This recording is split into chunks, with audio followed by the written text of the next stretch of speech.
kita tengok tadi kita tengok simple punya trigonometry equation yang simple direct. Sekarang kita pergi first degree trigonometry equation before kita pergi pada quadratic trigonometry equation. Okay, so first degree maksudnya like a linear lah, tak ada kuasa 2. Okay, so kalau dia darab macam kita ada macam linear like macam y sama dengan 3x. Alright, kalau macam yang quadratic dah y squared minus 2y tambah 3 ke kan, macam itulah. Alright, so we have the first degree trigonometry equation. Dalam nota pun ada, saya selitkan juga, so you boleh refer. So we have 2 sin theta minus 1.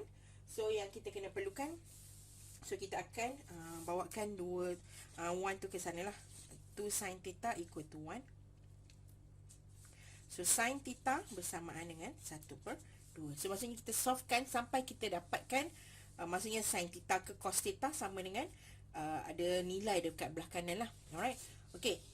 So we have the sin theta.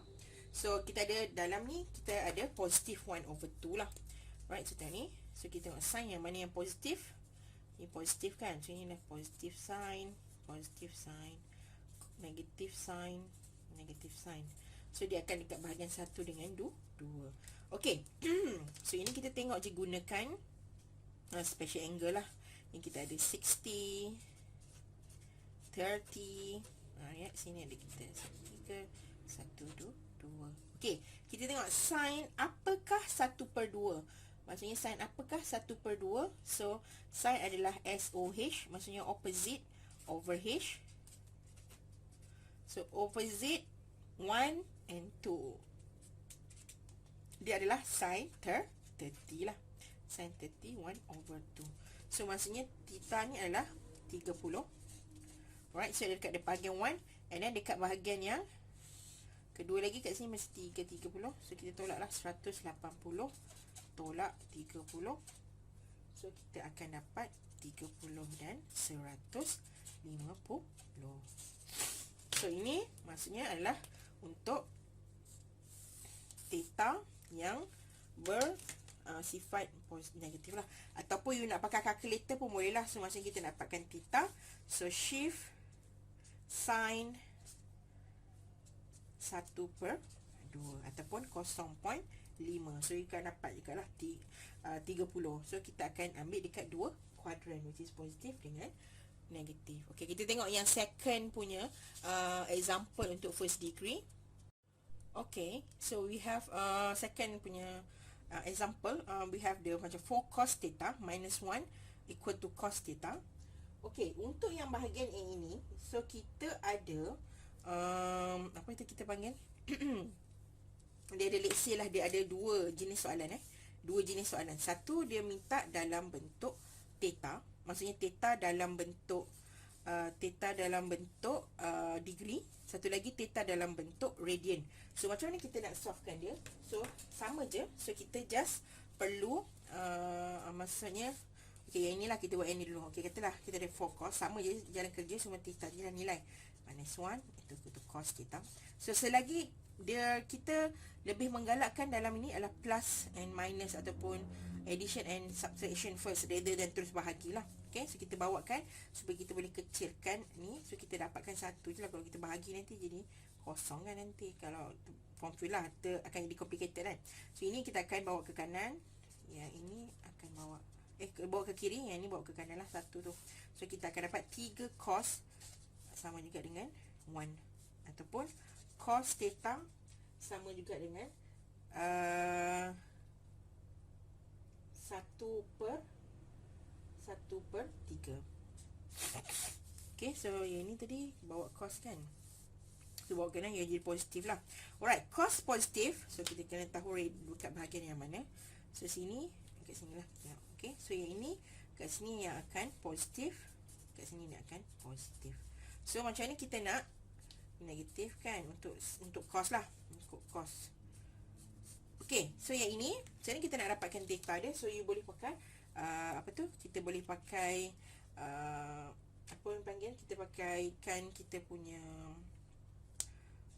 maksudnya theta dia adalah sama dengan shift cos 1/3.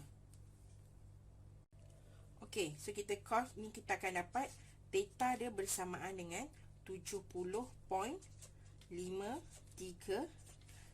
degree lah. Okey. Yang ini untuk dekat bahagian yang positif, maksud kat sini adalah 70.53. Dengan satu lagi adalah ni negatif 70.53 tu, ataupun kat sini adalah 360 tolak dengan 70.53, kita akan dapat berapa? So kita akan dapat 70.53 dengan 289.47 degree. Okey, so maksudnya dia dekat sini dan dekat sinilah, maksudnya 360 tolak dengan 70 tadi. Okey, kalau yang untuk yang ini pula, so kita dah dapatkan nilai dia. So kita ada dua cara, maksudnya kita dah dapatkan theta dia tadi kan.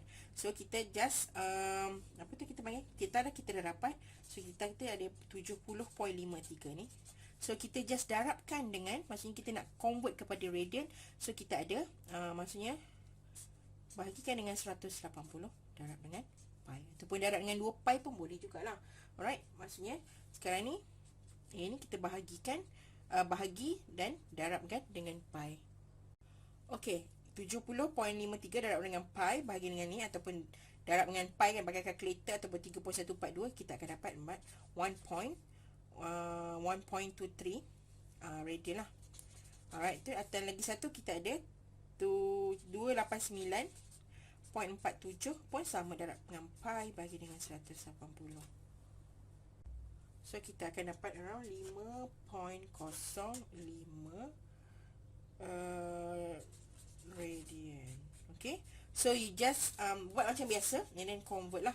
Maksudnya convert daripada ini menjadikan rad lah. Kat sini kan pi rad, ini pi rad kan. Okay, radian. So itu untuk cara lah. Maksudnya kalau dia tunjukkan macam ni, so you have to find in angle. Tapi kalau dia tunjuk macam ni, you kena cari dalam bentuk radian.